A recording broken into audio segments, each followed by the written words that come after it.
Good morning, family. This is Ricky, and welcome to Hope for Today. How you doing out there, everybody? God bless you, and Merry Christmas. It's the Christmas season at Hope for Today. Kind of got a whole witness out there. It's Monday morning, guys, and it's a Monday in December. Get up out your bed, bend the knee, thank God for another day. We're going to act like a thing is so, even though it ain't so, in order that it might be so, because God said so. It's the good news that Jesus has come into the world. So let's show up well for him, which introduces us to our topic for the next several weeks. It's a topic that we like to call the fruit of Christmas. Christmas, Christmas, Christmas.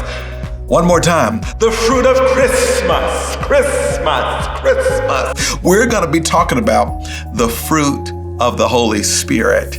And we're going to be bringing that truth to bear upon what ought to be in our lives, the fruit of Christmas. How many of you know it's dark out there? It's lonely out there. It's cold out there, and the world needs some delicious fruit to eat that they see in your life. So all things fruit of the Holy Spirit. I'm taking you to Galatians chapter 5. Notice here, somewhere around the end of the chapter, Paul is talking about walking by the Spirit. He's talking about living by the Spirit, and he starts to talk about this taxonomy, $20 word, meaning audacious list. And then he says, the flesh is this. It's idolatry, and it's sorcery, and it's drunkenness, and all these bad things. But verse 22, he says, the fruit of the Spirit is love, joy, peace, patience, kindness, goodness, faithfulness, gentleness, and self-control. Against such things, there is no law. There's just a couple of things I want us to understand when we talk about what it means to live out the fruit of the Spirit. The biggest point of the fruit of the Spirit that I think is incumbent upon us to know before we start talking about what they actually are is that the fruit of the Spirit is what the Spirit does in you, not what you do for the Spirit. That's what I want you to know. The fruit of the Spirit is what the Holy Spirit is doing in you, not what you do for the Holy Spirit. Point being this, the fruit of the Spirit is not a religious to-do list. It is a religious to-receive list. Who am I talking to today that needed to hear that the last thing you need to hear from teaching on the fruit of the Spirit is, oh man, I got to figure out how to go be more loving. And oh my gosh, I got to roll up my sleeves and figure out how to have more peace. And oh my goodness, I got to start climbing up the mountain of patience so I can perform and be accepted by God. I got news for you. You are accepted by God the day you put your trust and faith in Jesus. Your goose is cooked, honey. You going to heaven. And so this is not a perform checkbox list.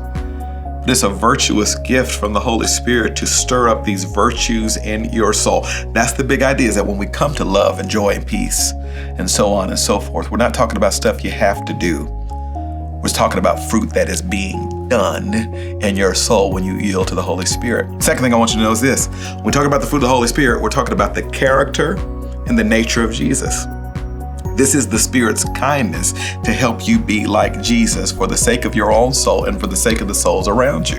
And the question that I want us to contend with throughout this 2-week series is this. What kind of fruit is on your tree? You see, the fruit of the Spirit are 9 visible attributes, and you don't get to look at this list and say, I know what joy is, I know what peace is, I know what love is. No, people in your life need to say, I see joy in her. I see love in him. I see peace in him. Now do you get why it's so important that it's not a religious to-do list, but a religious receive list? And God is saying to you this week, would you yield to my Spirit and receive the love that I want you to show others, and receive the joy I want you to show others, and the patience, and so on and so forth in your life. Let me leave you with one last nugget to this 19-minute Devo. Here it is. The fruit of the Spirit is commensurate with the maturity of the believer. You see, if there's fruit on my tree, it means my tree is mature. No fruit, immaturity. Much fruit, maturity. My point is this, you may think you're a mature Christian, but if people in your life don't see this fruit, you ain't mature. We got an orange tree in the backyard when we built our house 4 years ago. Planted this orange tree because I like fresh squeezed orange juice, okay? Can I get a vitamin C witness out there? For whatever reason, we ain't had no fruit on this tree for 4 years. And it's just been ticking me off. I'm just like, man, I spent a lot of money on this tree, no fruit. And finally, y'all, 2 weeks ago, when I tell you it looks like a Florida orange grove in my backyard, I'm telling you it's fresh squeezed every morning for me. Here are orange, there are orange, everywhere and orange.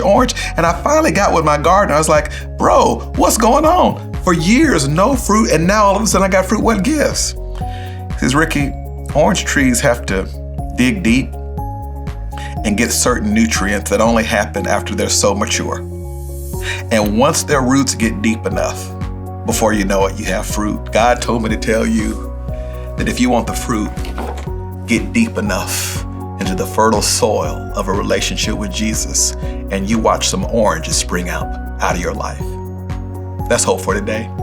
I'll see you next time.